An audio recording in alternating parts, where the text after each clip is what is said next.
So, I'm in somewhat of a jovial mood. As such, I feel like I can go ahead and make what I thought was a witty observation, at least at the time that it came on into my old noggin here. So, ever since my elementary school days, I've heard this thing repeated in various forms. It has to do with the failure of a certain system within a colonial setting. That system being akin to communism. And communism doesn't work because it allows the lazy to just mooch off of the productive classes. And I am no fan of communism. Having immigrated here from Russia when I was very young, there was just kind of a presence in the air, and after studying the various systems, there's a lot structurally wrong with communism. It's largely unworkable. However, most of the criticisms that I see coming at communism tend to be sort of wishy-washy and don't really take into account the, problems that certain systems of governing ourselves here in the States have. I don't necessarily even mean governing, just philosophically speaking.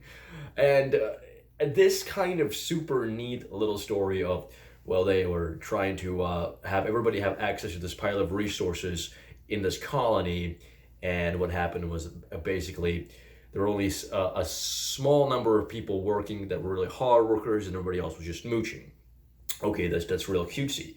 But that's always what ends up happening. It doesn't matter if you have communism or not. Here's what happens. We get a managerial class, which is kind of the downfall of communism, which is the bureaucratic class that then basically doesn't produce very much, but they take on these important roles. They were supposed to replace the aristocrats. That was their criticism of the aristocratic class. Oh my goodness, these people don't do anything. Let's go ahead and empower the worker. Well, in the process of empowering the worker, they made all of these bureaucratic positions. Well, what about our CEOs? How about that, huh?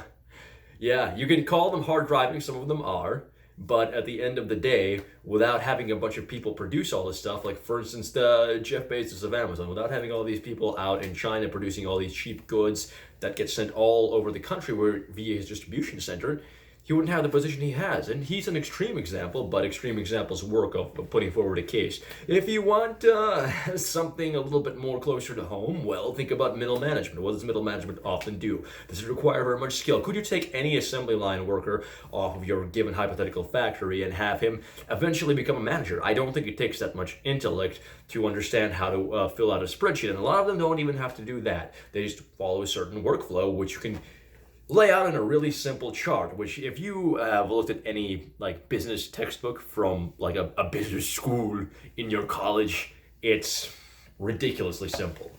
Well, that's my little thought for the day. You're all communists, whether you like it or not. And the only solution is, there is no solution. We're doomed. Take care.